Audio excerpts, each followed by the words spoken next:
बिस्मिल्लाहिर्रहमानिर्रहीम। लाखों करोड़ों द्रूद नबी अकरम सल्लल्लाहु अलैहि वसल्लम पर और इनकी आल पर। ख़वातीज़ात बाबल इराक का एक शहर है। ये शहर तारीख के एक हिस्से में बाबली सल्तनत का सदर मुकाम होता था। ये सल्तनत नबी अकरम सल्लल्लाहु अलैहि वसल्लम की वलादत तक कायम रही। 586 कबल मसीह में बख्त नसर इस सल्तनत का बादशाह था। बख्त नसर ने इसराइल पर हमला किया, पूरा इसराइल तबाह किया, यहूदियों की मुतबर्रक तरीन इबादत का हैकले सुलेमानी गिराई, यहूदियों को गिरफ्तार किया, गुलाम बनाया और इन्हें बाबल ले आया। बाबल में बख्त नसर ने शहर के बाहर यहूदी गुलामों की एक कच्ची बस्ती आबाद की। उस बस्ती का नाम तल अबीब था। यहूदी 50 बरस तक उस कच्ची बस्ती में कैद रहे। पहली जंग अजीम के दौरान जब उस्मानी खिलाफत कमजोर हुई, फलस्तीन बरतानिया के कब्जे में आया। बरतानिया ने फलस्तीन को 2 हिस्सों में तकसीम करके फलस्तीन और इसराइल 2 रियासतें बनाई और इसके बाद दुनिया भर के यहूदियों को इसराइल आने और नए शहर आबाद करने की दावत दी। तो यहूदियों ने बाबल के दौर की याद ताज़ा करने के लिए फलस्तीन में तल अबीब के नाम से एक बड़ा शहर आबाद कर लिया। यह शहर दिसंबर 1949 तक इसराइल का दारुल हुकूमत रहा। इसराइल ने 5 दिसंबर 1949 को यरूशलेम को अपना दारुल हुकूमत बना लिया। तल अबीब आज भी कायम है। यह इसराइल का दूसरा बड़ा शहर है। यह शहर यहूदियों की गुलामी की यादगार है। आप अगर दुनिया का नक्शा अपने सामने बिछाएं और इस नक्शे में इसराइल को तलाश करें तो यह आपको शाम, उर्दन, लेबनान और मिस्र के इंतहाई ऊपर वाले हिस्से में छोटे से चाकू की तरह नजर आएगा। यह छोटा सा मुल्क है। इसकी लंबाई सिर्फ 420 किलोमीटर और चौड़ाई 10 से 150 किलोमीटर है। इस वक्त इस मुल्क की आबादी सिर्फ 81,34,000 लोगों पर मुश्तमिल है। इस 81 लाख लोगों में 61 लाख यहूदी हैं, जबकि बाकी आबादी मुसलमानों और ईसाइयों पर मुश्तमिल है। इसराइल 4 इस्लामी मुल्कों की छीनी हुई जमीनों पर कायम किया गया। इसराइल ने 5 जून 1967 को शाम की गोलान की पहाड़ियों पर कब्जा कर लिया। उर्दन का मगरबी किनारा भी 1968 में इसराइल के कब्जे में चला गया और इसराइल ने 1967 ही में मिस्र के इलाके गजा पर भी कब्जा कर लिया। आप अगर नक्शे में इसराइल को दोबारा देखें तो आपको इसराइल के गिर्द 12 बड़े इस्लामी मुल्क दिखाई देंगे। ये मुल्क शाम, इराक, लिबनान, उर्दन, मिस्र, सऊदी अरब, Bahrain, Qatar, UAE, Iran, Turkey और सूडान है। ये मुल्क आबादी, वसाइल, ताकत और रकबे में इसराइल से 500 गुना बड़े हैं।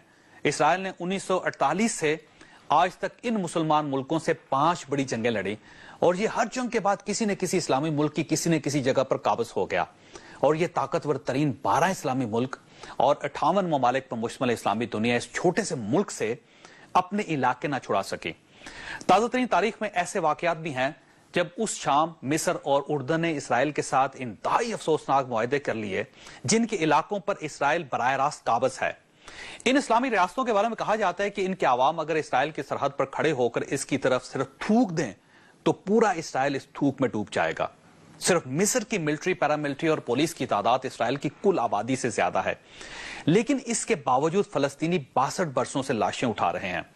फलस्तीनियों की चौथी नस्ल कैंपों और खुले आसमान तले आंखें खोल रही है और आलम इस्लाम ख्वाब खरगोश के मजे लूट रहा है। हम लोग सिर्फ सोशल मीडिया पर सुल्तान सलाहुद्दीन यूबी बनने की कोशिश कर रहे हैं।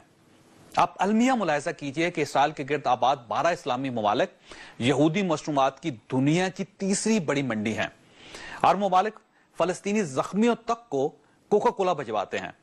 इसराइल ने 2 हफ्ते में फलस्तीन के 608 मुसलमानों को शहीद कर दिया। इन शोहदा में छोटे छोटे बच्चे भी शामिल हैं, लेकिन पूरे आलम इस्लाम के कानों पर जूं तक नहीं रेंग रहे। ये अपनी अपनी सहरियों और इफ्तार डिनर्स में मशरूफ हैं। OIC खामोश है। अरब लीग हमास को सुलह करने पर मजबूर कर रही है, जबकि सलामती कौंसिल ने मजम्मती करारदाद तक पास करने से इंकार कर दिया है। सदर ओबामा भी 600 लाशों के बाद फलस्तीनियों से इज़हार हमदर्दी की बजाय इस्राइली सदर को फोन करते हैं और उनसे 27 यहूदी फौजियों की हलाकत पर ताज़ियत करते हैं। ये क्यों है और ये कितनी देर तक चलता रहेगा? ये हमारे बिलखसूस हमारे हुक्मरानों की बेहिसी की वजह से हो रहा है और ये उस वक्त तक चलता रहेगा जब तक मुस्लिम उम्मा अपने हकूक के लिए खड़ी नहीं होती, जब तक हुक्मरान जाती मफादात से बालातर होकर गरीब और नादार मुसलमानों के लिए नहीं सोचते। और ये शायद हमारी जिंदगियों में मुमकिन ना हो सके, क्योंकि यहूदी 2500 साल पुराने तल अबीब को भी याद रखे हुए हैं, जबकि हम में ताज़ा लाशें तक उठाने की हिम्मत नहीं। वो माजी को भी जिंदा रखे हुए हैं, जबकि हमें तो रमजान में भी बच्चों के गलों से टपकता हुआ लहू नजर नहीं आ रहा। चनाचे अंजाम सामने वहां दीवार पर सामने लिखा हुआ है। हमें क्या करना चाहिए रियासत की हैसियत से और आम मुसलमान की हैसियत से, ये हमारा आज का मौजू होगा। और आपको अगर कोई जरूरी काम नहीं, आपने अगर फालूदा या आइसक्रीम खाने के लिए नहीं जाना, तो आप फलस्तीनी मुसलमानों के लिए हमारे साथ रहिएगा।